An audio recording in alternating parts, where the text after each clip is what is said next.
সালাত দেখার কারণে শরেক অসংখ্য মুসলমান হয়ে কালেমার রশি গলায় নিয়েছে। ওই সমস্ত প্রভু মনে করে তারা খুশি, এজন্য খুশি চিত্তে ফাঁসি দেওয়ার জন্য আল্লাহর হাবিবের সাহাবী আব্দুল্লাহ ইবনে তামিরকে তারা নিয়ে যাচ্ছে। নারী পুরুষ পিছনে ঢোল তবলা বাজিয়ে বাজিয়ে গান গাইতেছে। আমার ভাইরা, আব্দুল্লাহ ইবনে তামিরকে তারা প্রান্তরে নিয়ে যাওয়ার পরে জিজ্ঞাসা করা হলো, এই মুহাম্মদের অনুসারী সাল্লাল্লাহু আলাইহি ওয়াসাল্লাম, কি চাও বলো? তোমার জীবনের শেষ কোনো ইচ্ছা আকাঙ্ক্ষা আছে কিনা? যদি তোমার জীবনের শেষ কোনো চাওয়া পাওয়া থাকতে পারে তাহলে আমাদের কাছে বলো, আমরা সেটা পূরণ করার চেষ্টা করব। আমাদের দেশেও ফাঁসির মঞ্চের কাষ্ঠের ঝুলানো ব্যক্তিকে, ফাঁসির আসামিকে বলা হয় শেষ কোনো ইচ্ছা আছে কিনা এটা বলো, তাইলে তোমাকে শেষ ইচ্ছা পূরণ করার সুযোগ দেওয়া হবে। কিংবা এমন সুযোগ দিতে চায় যে তোরা যদি রাষ্ট্রের কাছে ভিক্ষা চাও, প্রাণ ভিক্ষা চাও রাষ্ট্রপতির কাছে, তাইলে ছাড় দেওয়া হবে।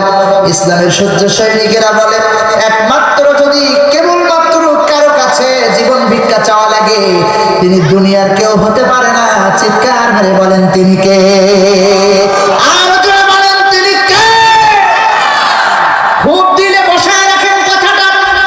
কালেমার জন্য, কোরআনের জন্য যদি জীবন চলে যায়, কেউ যদি আমাকে এমন সুযোগ দেয় যে তুমি যদি এটা বলো যে কোরআনের আইন না চললেও হবে, এজন্য তোমাকে ছেড়ে দেওয়া হবে, একটা কথা মুসলমান কিন্তু জবান দিয়ে বাহির হবে, দ্বিতীয় কোনো কথা বাহির হবে না।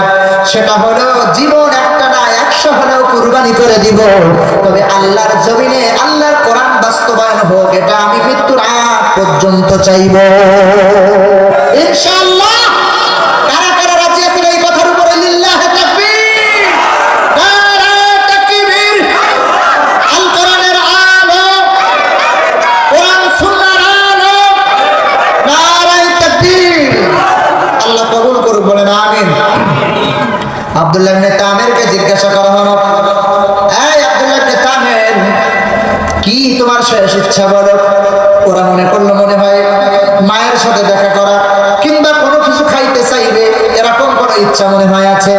আব্দুল্লাহ ইবনে তামির বলে, ভাই রে, আমার একটা আকাঙ্ক্ষা, আমার মৃত্যুর আগে আমার রব, আমার মালিকের সামনে দাঁড়িয়ে 2 রাকাত সালাত আদায় করার সুযোগ দাও। সুবহানাল্লাহ। ওরা আশ্চর্যান্বিত হয়ে গেল। মাকে চাইলো না, বাবাকে দেখতে চাইলো না, তার পরিবারকে দেখতে চাইলো, শুধুমাত্র 2 রাকাত নামাজ আদায় করার জন্য বললো রবের সামনে দাঁড়াবে। তারা বললো পড়ুক না 2 রাকাত সালাত। নামাজে দাঁড়িয়ে গেলেন। নামাজে যে দাঁড়ালেন, সাধারণ কোনো মানুষ না, মৃত্যু পথের যাত্রী, একজন নবীজির সাহাবী। আমার রবের সামনে দাঁড়িয়েছেন তো দাঁড়িয়েছেন, এত সুন্দর করে রবের সাথে কথা বলে সমস্ত কাফেররা হতচকিত হয়ে ঢোল তবলা বন্ধ করে আব্দুল্লাহ ইবনে তামিরকে ঘিরে তার দিকে তাকিয়ে আছে। আরে একটু পরে তার ফাঁসি দেওয়া হবে, একটু পরে যাকে দুনিয়া থেকে বিদায় করে দেওয়া হবে, এই লোকটাও কি তার রবের সামনে এত সুন্দর করে দাঁড়াতে পারে? একেবারে যেভাবে দাঁড়ানো দরকার, যেভাবে রবের সামনে কাকুতি মিনতি করা দরকার, এভাবে করে ধীর স্থিরতার সাথে রবের সামনে দাঁড়িয়ে আছে। আমার মুসলমান ভাইয়েরা, ওরা দীর্ঘ সময় দাঁড়িয়ে থাকলো। আব্দুল্লাহ ইবনে তামির মোটামুটি সময় নিয়ে 2 রাকাত সালাত শেষ করলেন।